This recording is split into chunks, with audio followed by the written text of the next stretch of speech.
Hoy estamos de vuelta con la historia. Sí, Me señor. permito saludar también a nuestros televidentes y contarles que estamos de vuelta con la historia y acompañados del maestro Roberto Lozano Batalla, el bonaverense vivo con mayor conocimiento histórico de lo que es Buenaventura y quien le ha hecho seguimiento a través de una enorme cantidad de crónicas que han sido publicadas por diferentes medios y que luego él pudo concentrar en una obra llamada Crónicas Históricas de Buenaventura. A través de esta obra, entonces, que es como nuestra guía, nuestra referencia, vamos a conversar con ustedes a lo largo de este programa, de vuelta con la historia, para profundizar en esas anécdotas, en esos recuerdos, en esas remembranzas que con su riqueza literaria y con su gran fluidez verbal sabe expresar el maestro Roberto Lozano Batalla. Es entonces un gusto para nosotros invitarlos a acompañarnos en esta travesía por la historia de Buenaventura, partiendo de los orígenes, pero también trayendo hasta nuestros días las reflexiones, los puntos de vista y las miradas de quien de manera tan comprometida le ha hecho seguimiento a Buenaventura y a sus vivencias. Es un gusto entonces, maestro. Esta obra nos habla en su primer capítulo, el que queremos abordar, de Buenaventura, una ciudad multiétnica. Es suya la palabra. Sí, señor. Buenaventura es una ciudad multiétnica. Estamos a puertas ya de el próximo 14 de julio, cuando cumplirá Buenaventura 473 años de fundada. Y entonces forzosamente se motiva uno para hablar de esa gesta. El 14 de julio de 1540 llega don Pascual de Andagoya en tres naves marineras, con unos 120 marineros que le acompañaban en las tres, a Buenaventura, y penetra por nuestra bahía después de haber navegado cerca de 3 meses, en los cuales sus provisiones de agua, de alimentos, habían mermado considerablemente. Había un gran desespero en ellos. Sin embargo, de todas maneras, cuando entra aquí a la bahía, él viene desesperanzado porque no encuentra vías de comunicación con nadie. Entonces ve al final de la bahía, entrando por Buenaventura, que al fondo hay como una isla que taponara el camino. Esa isla, en resumen, es la isla de Cascajal. Él penetra por allí, pero en medida que avanza, logra ver que hay movimiento en la orilla, lo que ahora es el barrio San José o Sanjú. Y acercándose más, se da cuenta de que esos indígenas que estaban allí, que eran de la tribu de los Noanamaes, una tribu es una familia, los tribus de los Noanamaes, y se calcula que eran más o menos unos 200 habitantes los que poblaban la isla de Cascajal en ese momento.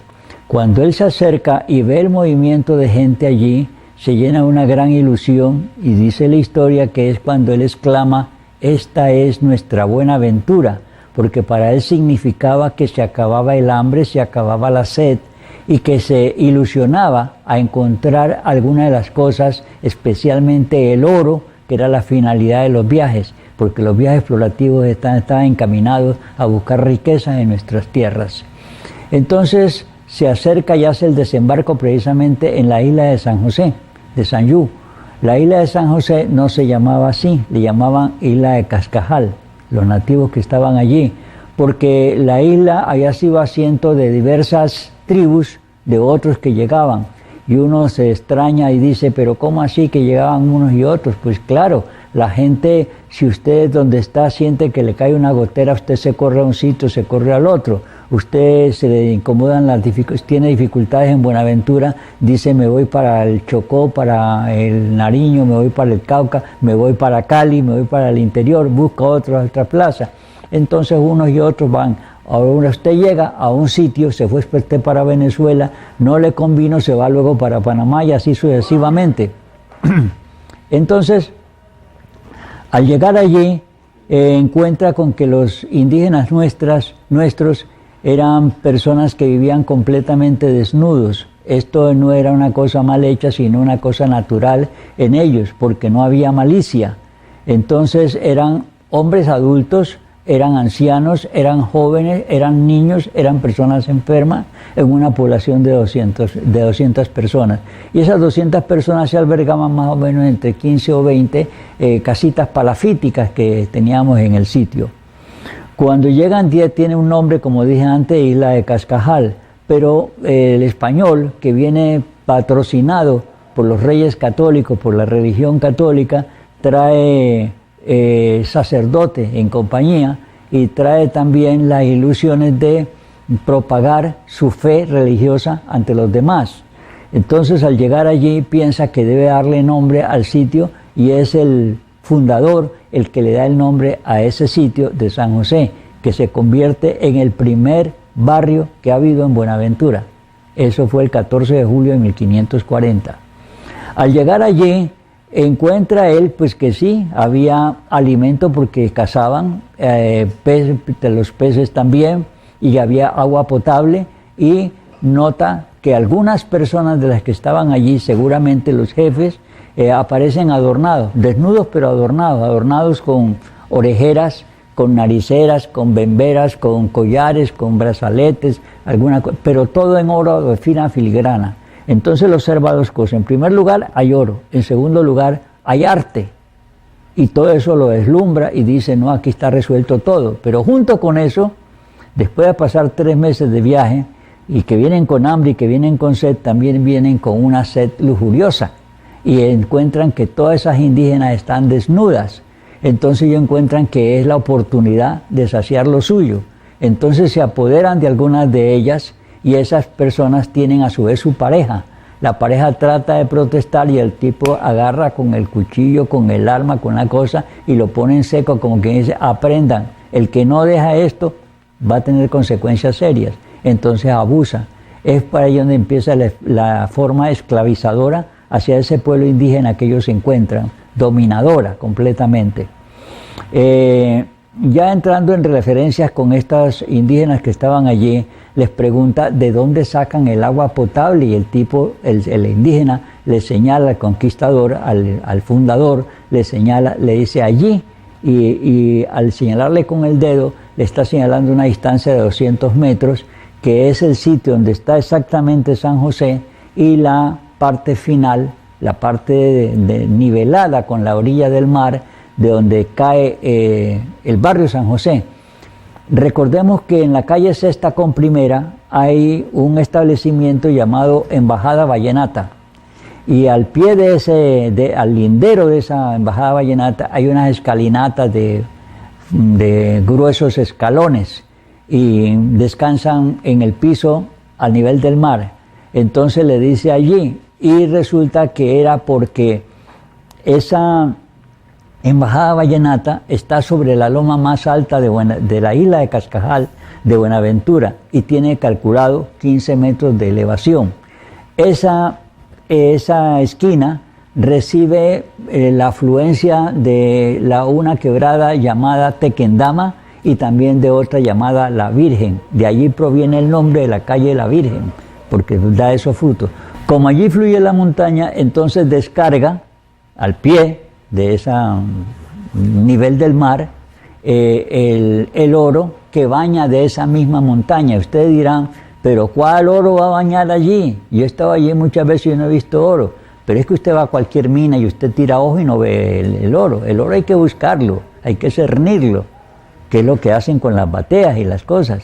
Entonces, sí señor, y es tan cierto que actualmente si usted hace la visita a ese puesto de Sanyú y le pregunta a las personas que moran allí, ¿verdad que aquí es que sacan oro? Han pasado 473 años y allí le confirman, sí señor, ahí todavía se saca oro. Entonces uno podría decir, imposible que después de 473 años se siga produciendo oro. Recuerde que cuando usted viaja por carretera a Cali, al pasar por la carretera Cabal Pombo, llega al kilómetro 52 y hay allí una esquina que llaman Las Lajas, que es donde sacan unas placas que sirven para empañetar las paredes y las cosas, adornarlas. Y si usted se fija en eso, usted encuentra que al pie de esa carretera, en esa curva, hay una gran cantidad de montones de las lajas que han sacado. Y encuentra también una serie de camiones cargando esas lajas y se las están llevando. Y si usted pregunta, le dicen, ahí el que quiere saca. Y eso es cierto, cualquiera va y saca lajas de allí. Pero resulta que la historia nos enseña también que esa carretera se inició en 1951. La inició el presidente Laureano Gómez Castro. Y el presidente en 1951, al pasar por allí, ya las piedras, las lajas, las venían explotando. Han pasado más de 50 años, 60 años, han pasado 60 años, y si usted al pasar allí se fija, la montaña sigue igual de grande, igual, el mismo tamaño, porque según dicen los estudiosos de la geología, dicen que las montañas reproducen las riquezas de la tierra, de la misma manera que lo hace un árbol. Usted a un árbol le arranca una rama y le sale otra, le arranca hojas y le salen otras hojas, así sucesivamente. El oro se restituye. Por eso es que en Zaragoza sacaron oro en gran cantidad desde el 2009 para acá y resulta que no han parado. Hace 2 o 3 días publicaba la prensa que las autoridades dañaron con explosivos un par de retroexcavadoras. Pero la misma crónica nos dice que hay 25 excavadoras más, o sea que siguen sacando después de tanto correteo que se le ha hecho. Todo lo que han sacado y sigue apareciendo oro en cantidades grandes. Entonces la riqueza la tenemos en Buenaventura y se nos perfila en primer lugar en ese sitio de San José Ossanyú, que era donde llegó el conquistador, el fundador, y entonces se orienta con ellos. Cuando ha pasado algún tiempo, los indígenas vienen proveyendo tanto de alimentos como de agua y también de oro a este hombre, están fastidiados con ello, y esta es una deducción que hace el historiador cuando hace la narrativa. Dice, ¿cómo me lo quito de encima? Entonces se le ocurre decirle al conquistador, le dice, mire, yo conozco un par de sitios donde puedo llevarlos, ilustrarlos, porque se produce mucho más oro que acá. Y entonces se refería a Raposo, que queda a 50 kilómetros de distancia de Buenaventura hacia Cali, o a Chicayá, que queda a 70 kilómetros. Entonces él le cree al indígena y es cuando, recién llegado, cuando arma viaje de Buenaventura hacia esos lugares guiado por el indígena. Y efectivamente cuando llega a Raposo y cuando llega a Chicayá, encuentra que eso está cuajado de oro también y funda allá los primeros puertos que hay en Buenaventura, pero que son puertos fluviales, porque recordemos que el Raposo a 50 kilómetros está a 500 metros sobre el nivel del mar, y en Chicayá a 70 kilómetros de distancia está a 700 metros sobre el nivel del mar. Entonces allá son puertos fluviales, aquí es puerto marítimo. Entonces se va para allá con esta gente y eso. Pero antes de irse es cuando le dice a su lugarteniente, al que encomendó para que fundara Buenaventura, ¿cómo se llama?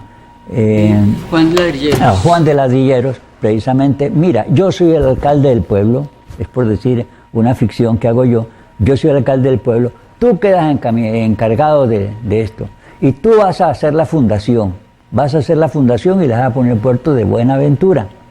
El hombre se queda para cumplir el mandato, la misma forma como hoy en día el alcalde se retira y le deja encargado a quien lo suplanta para que haga funciones completas. Entonces por eso se sabe que don Juan de Ladrilleros funda Buenaventura, pero por orden de don Pascual de Andagoya. Hace esa labor. Bien, entonces don Pascual se fue para allá y de ahí se va para Cali y cosas tal. Pero volvamos a Buenaventura y tenemos que al pasar de los primeros 20 años y desde la llegada del español empieza a fundirse la sangre del español con la indígena. Recordemos que dije de entrada que él viene lujurioso, viene desesperanzado con las cosas y encuentra la solución a la mano, abusivamente, pero la encuentra. Entonces empieza la reproducción, y esta reproducción significa la combinación de la sangre blanca con la sangre indígena. Pero han pasado 20 años y han nacido algunos chicos, vamos apareciendo, pero junto con eso, como algunos indígenas se rebeldizaban y el español los asesinaba para que no le estorbaran en lo que él quería, entonces mataron la fuerza laboral. los que cazaban, los que pescaban, los que explotaban el oro, los que hacían un mandado, hacían lo otro. Y en vista de esa falta de esa fuerza física es cuando el español emprende un viaje de regreso hacia España. Y al llegar a España pasa a la línea, a la zona limítrofe que es África, y entonces allí en unos sitios y el otro compran esclavos y esclavas negras para traerlas a Buenaventura. ¿En qué las traen? En buques similares a los que habían venido, que eran veleros. Esos veleros son barcos, que es bueno aclararlo, lo mismo era la Pinta, la Niña y la Santa María, buques que no eran ninguno más grande que ninguno de los pesqueros que tenemos aquí en Buenaventura o de los buques costaneros, buques que no llegaban a 30 metros de eslora, o sea de largo, ni de a 10 metros de ancho, tenían entre 6 y tenían 26 metros de largo. Entonces en esos buques tan pequeños, para saber que le meten 40 tripulantes, tenían que almacenar gran cantidad de alimentos, gran cantidad de agua, tener todas las clases de provisiones para poder sostenerse por 2 o 3 meses en un viaje de esa naturaleza. Pero entonces cuando van a venir ya con esos esclavos que han traído para reemplazar la fuerza laboral que desapareció por los asesinatos que cometieron contra los indígenas, entonces, y poderlos dominar, hay que tener en cuenta que quien va a comprar frutas ve el racimo, ve la cantidad de fruta allí dispersa y nadie elige la peor, sino la mejor. Entonces los hombres negros que conseguían o las mujeres negras que conseguían eran los más jóvenes, los más apuestos, los más altos, los más fuertes. Y esa gente era de posible asalto contra la tripulación del buque, y para controlarlos entonces en el viaje de venida los meten a la bodega, y a la bodega le ponen una especie de tapa consistente en unos ojos que les permiten observar a la vez que oxigenar y darle algo de sol a esas personas, y los observan. En un viaje tan largo de 3 meses resulta que el esclavo negro tenía la misma habitualidad del indígena. Eran personas que vivían usualmente desnudos. Entonces desnudos también es como los meten allí a unos y otros. Y durante el viaje el español que los lleva está observando lo que hacen. Y como eran gente jóvenes, llenas de vigor y cosa tal, y en un viaje tan largo empieza la procreación del negro con la negra. Y el español está viendo y se antoja y dice dame mi parte o coge su parte. Y entonces cuando esa gente llega en esa nave de regreso, de llegada pues a Buenaventura trayendo a esa persona, ya vienen muchas mujeres de esas negras embarazadas de sus congéneres como también embarazadas de algunos españoles. Entonces ya tenemos que acá se está dando la combinación del blanco con la indígena, y aquí se está dando la combinación del blanco con la indígena como del negro, del blanco con la negra como del negro con la negra.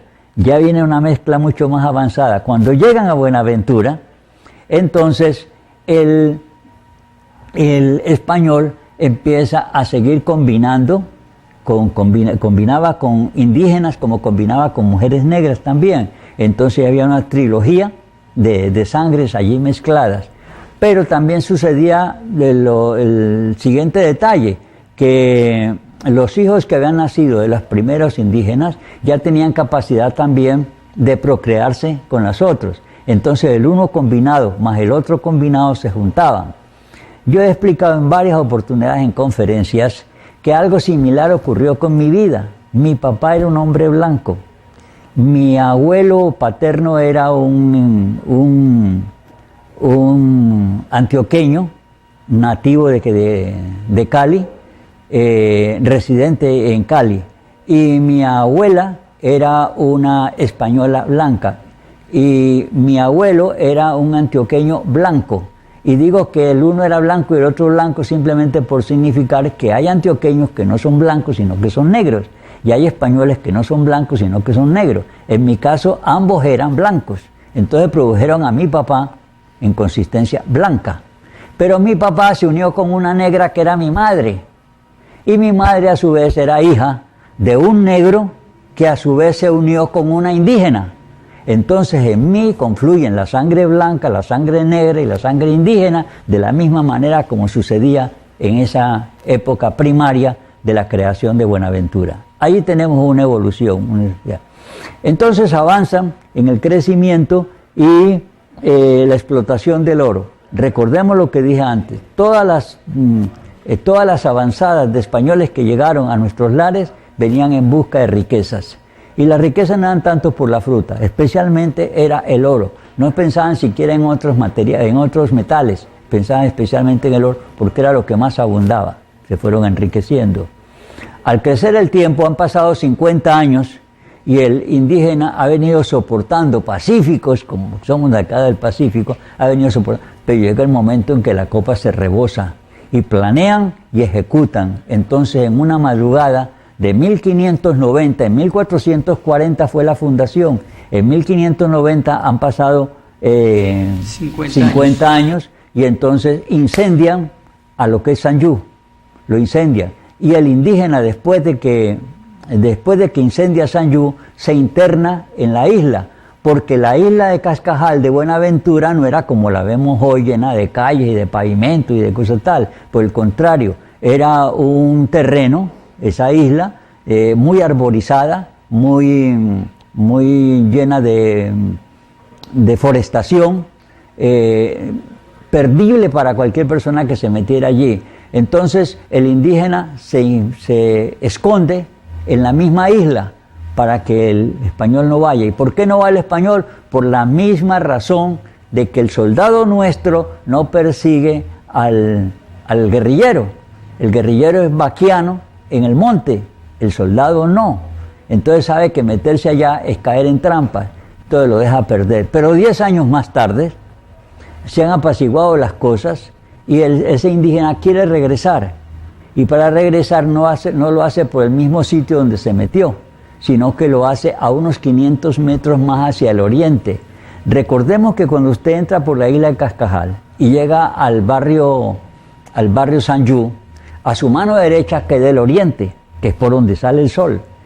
500 metros más adelante queda un sitio que usted conoce bien, que llaman Pueblo Nuevo. Es el sitio por donde salieron los indígenas y le dieron ese nombre de Pueblo Nuevo porque precisamente eso lo era, un pueblo nuevo que hacían ellos. Entonces fue el segundo barrio que tuvo Buenaventura.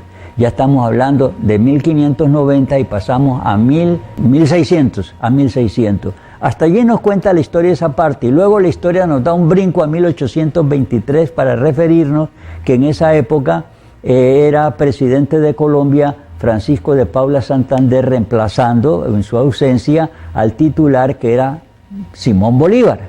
Y entonces él, pensando en las conveniencias de Buenaventura que pudiera tener, estamos hablando de 1823, entonces él decide darle un título a Buenaventura y es de puerto libre y franco para las importaciones y las exportaciones que sucedieran por el Pacífico.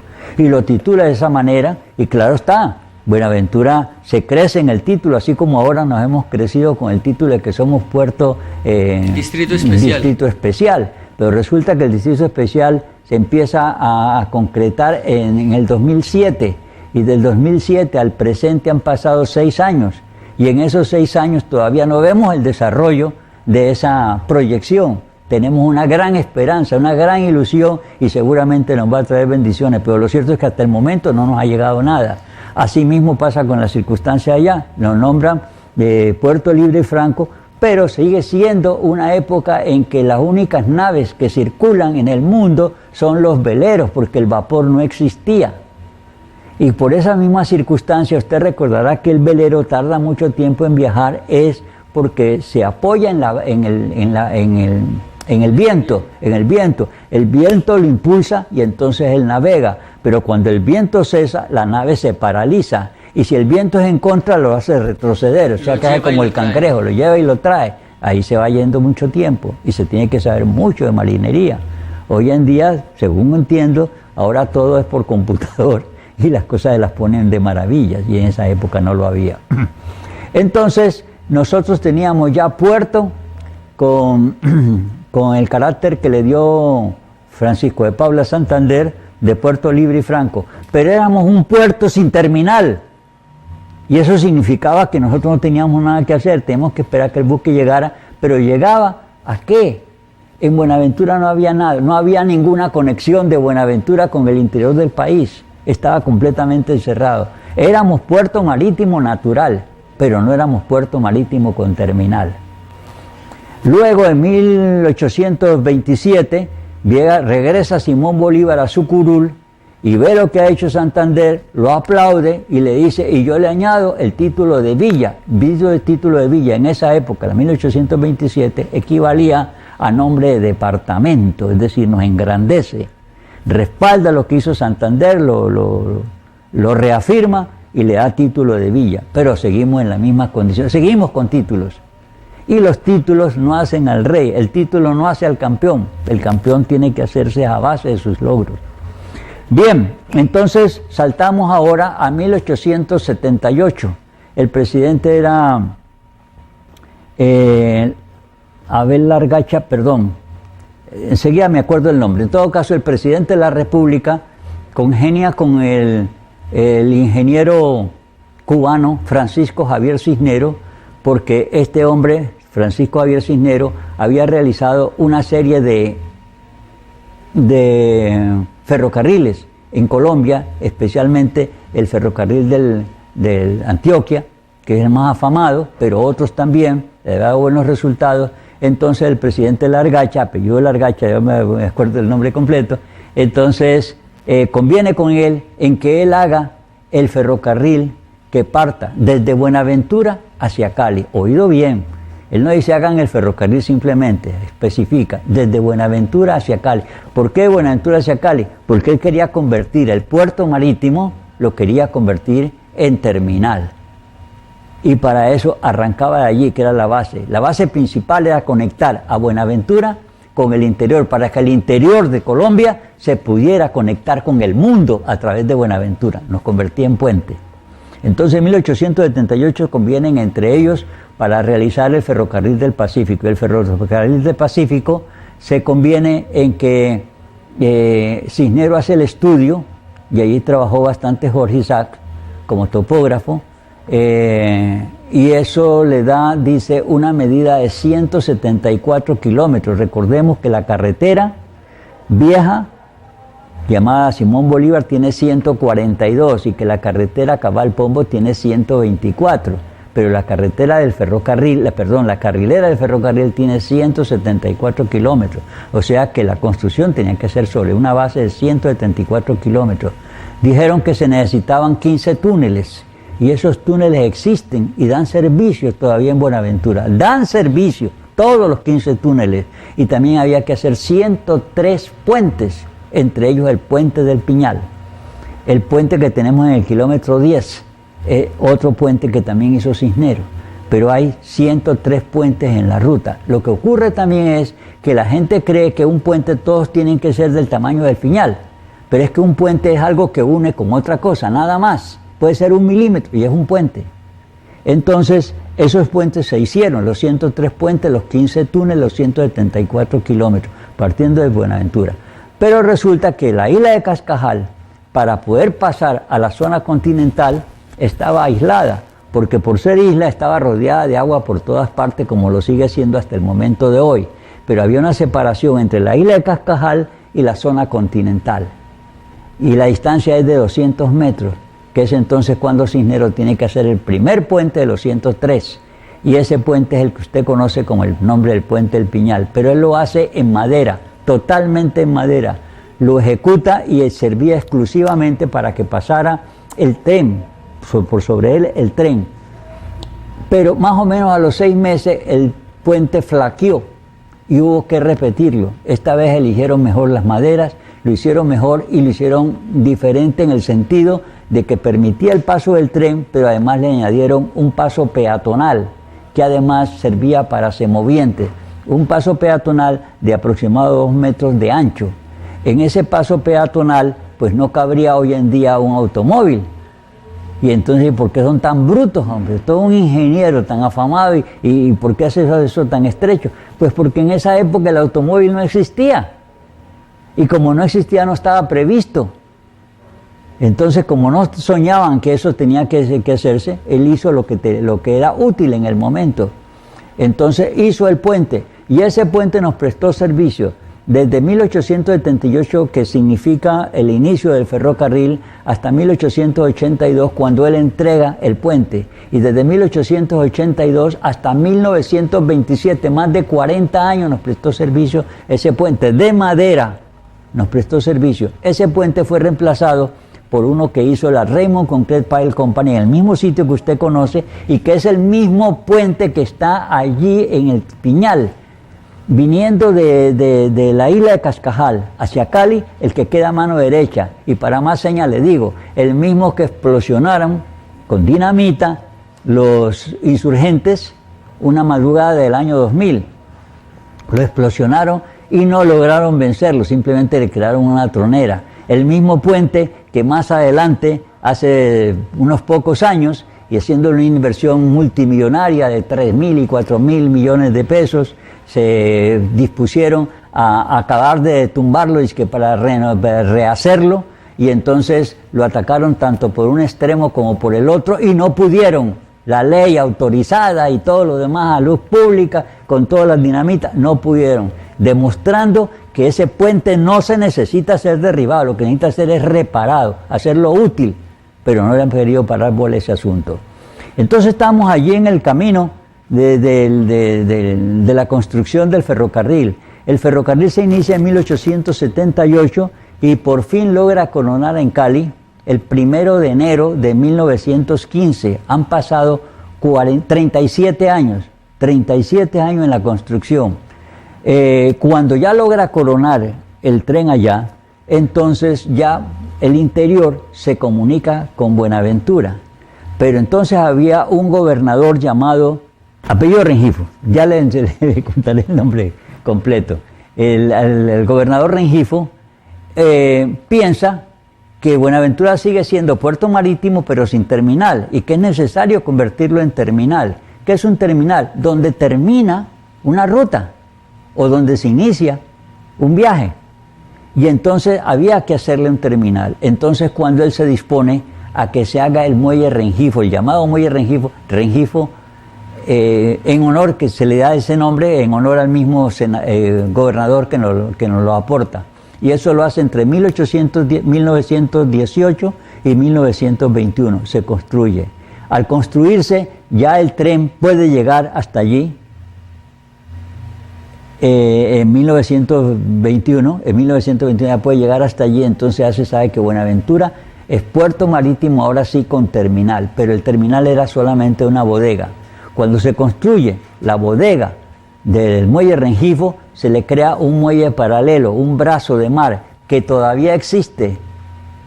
Y cuando usted llega al sitio, llega al hotel estación y camina hacia la derecha, hacia el fondo, viajando hacia el occidente, no al oriente, sino al occidente, usted encuentra, allí está el brazo de mar que llamaron por mucho tiempo la pagoda.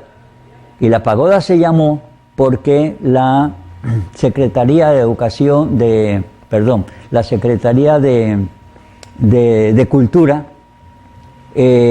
hizo una construcción tipo pagoda, que es una construcción del Asia, de los japoneses y los chinos, que es muy bonita, es octagonal, con muchos accesorios, es muy bella, y servía precisamente para que los viajeros pudieran, era como quien dice la terminal marítima para turistas.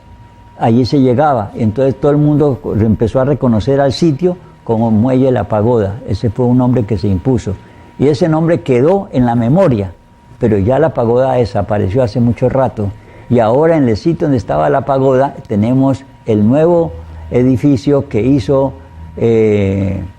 la institución marítima de la Capitanía de Puerto. La Capitanía de Puerto Nueva es donde está allí el sitio.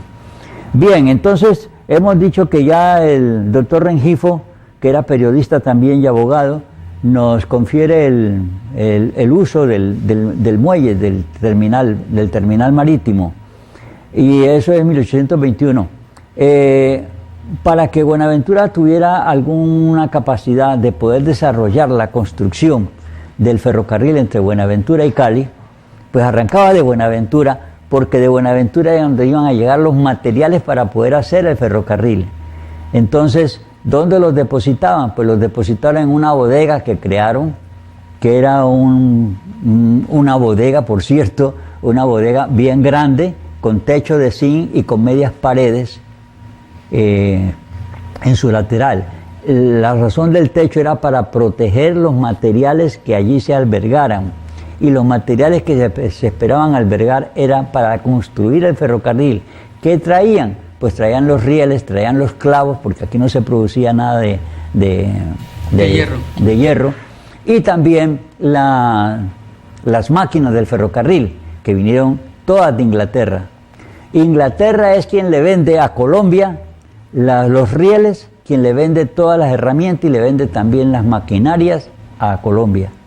Todo eso vino desde Inglaterra, y por Inglaterra vino forzosamente por la vía marítima, pero por la vía marítima en veleros. No había buques a vapor, en veleros. Entonces llegaba con una gran dificultad.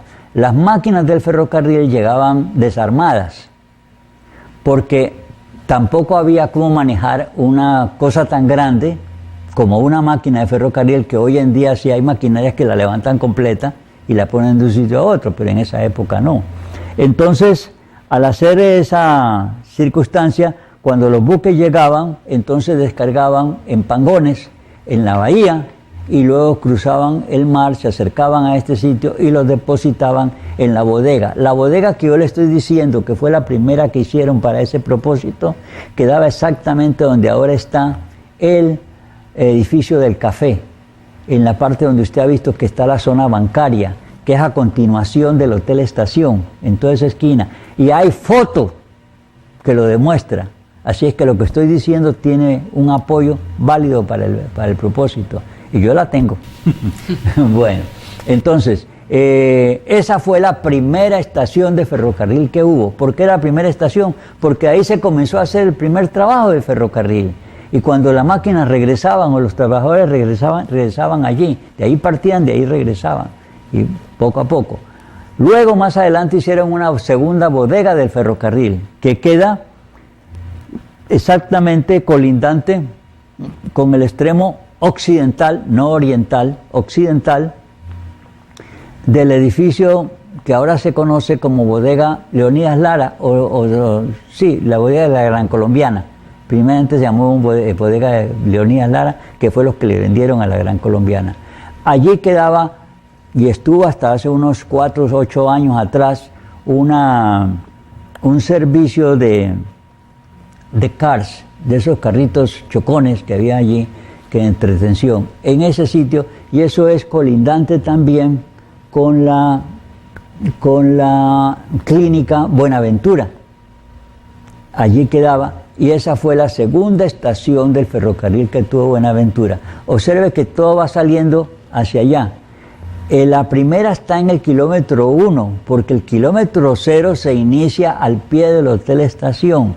Cuando usted ya llega más adelantico, ya está mediando, cuando usted está cuando usted llega al hospital departamental de Buenaventura, está al final del kilómetro 2, porque la isla de Cascajal tiene 2,5 kilómetros de ancho y tiene 3 kilómetros de largo. Bien pequeña. Es bien pequeña, y si usted multiplica eso le da aproximado 8 kilómetros cuadrados. Y si usted piensa que Buenaventura tiene 6.078 kilómetros y que la isla de Cascajal apenas tiene 8, tiene usted que pensar que forzosamente la isla de Cascajal es el cerebro de Buenaventura. Recordemos que la cabeza es 7 veces más pequeña que el cuerpo humano. Entonces, así mismo, en esa proporción se puede calcular. Por eso yo he escrito diciendo muchas veces, Buenaventura está al pie de la montaña, porque la persona se identifica donde está la cabeza. Donde están sus pies uno no piensa que está usted. Donde está su cabeza, sí. Eso no quiere decir que los pies no sean parte de su cuerpo. Y entonces así mismo nos pasa con ese detalle. Entonces, Se hace la primera bodega, la segunda bodega. La tercera bodega se hace ya cruzando el puente del Piñal a mano izquierda, y posiblemente usted la conoció porque era una bodega en ladrillos, bien construida, bien fuerte, y que duró hasta el momento en que hicieron el tramo de servicio doble calzada, que se le llamaba, donde se hizo la línea férrea nueva que pusieron allí. Para hacerla tuvieron que quitar la bodega. Cuando la despedazaron algo que estaba completamente útil, era un patrimonio histórico de Buenaventura, no le importó nada. No pudieron hacerlo por un ladito, no tenían que llevársela por delante. Ese patrimonio histórico se perdió allí. En todo caso, hasta allí, esa fue la tercera bodega. Y la cuarta bodega de Buenaventura se hizo en el kilómetro 20, donde queda el kilómetro 20, donde queda el corregimiento de vecino de Zaragoza, Córdoba, en Córdoba. Y esa existe, y es fuerte, así como era fuerte esta otra. Esa bodega constituye para Buenaventura el patrimonio histórico más antiguo de cualquier cosa que usted quiera encontrar en Buenaventura, y está completamente vigorosa. La hizo el ingeniero cubano Francisco Javier Cisneros, y allí está en pie, y con seguridad aguanta otros 100 años, porque usted la visita y encuentra que es algo que está muy bien edificado, muy bien construido. Entonces esa fue la cuarta bodega. Cuando usted conoce la antigua bodega del ferrocarril que quedaba frente al Hotel Estación, esa viene siendo ya la quinta bodega, pero era la lujosa, la bonita, la que quedaba frente, y esa la hacen en el año 34. En el orden sucesivo en que las van haciendo. En el orden sucesivo en que las van haciendo. Esa es la quinta bodega, pero es la que más se menciona porque era la bonita, la de mostrar y todo lo demás. Es como también el Hotel Estación no es lo más antiguo de Buenaventura en hotelería.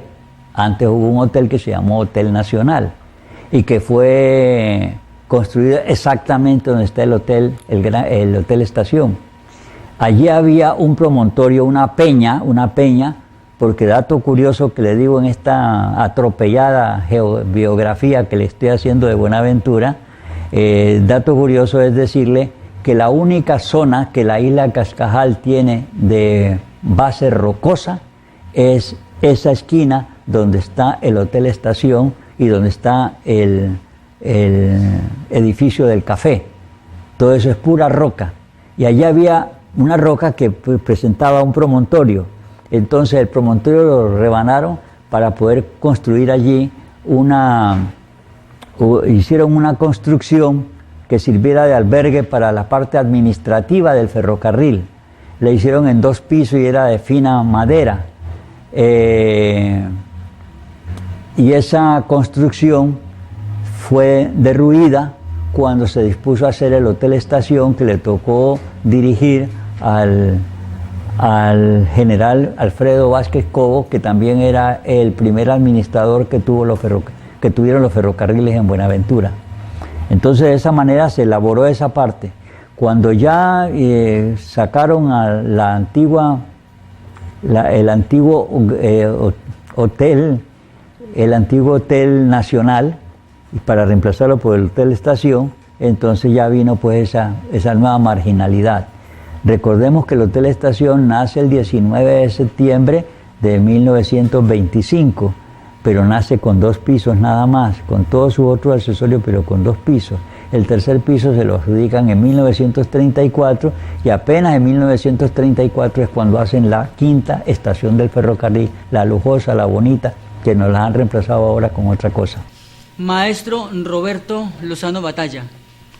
Bueno, me permito recordarle a nuestros televidentes, estamos de vuelta con la historia. Este es el primer capítulo de esta serie que iniciamos acompañados del maestro Roberto Lozano, y ustedes ya pueden ver cómo él ha hecho un recorrido panorámico por la Buenaventura hasta llegar a nuestros días. Y quiero precisamente preguntarle, retomando esta idea central de su primer capítulo del libro Buenaventura, una ciudad multiétnica, a nuestros días pues confluyen, como ya sabemos, personas de diferentes regiones del país, pero se dio esa mezcla que usted describió al inicio.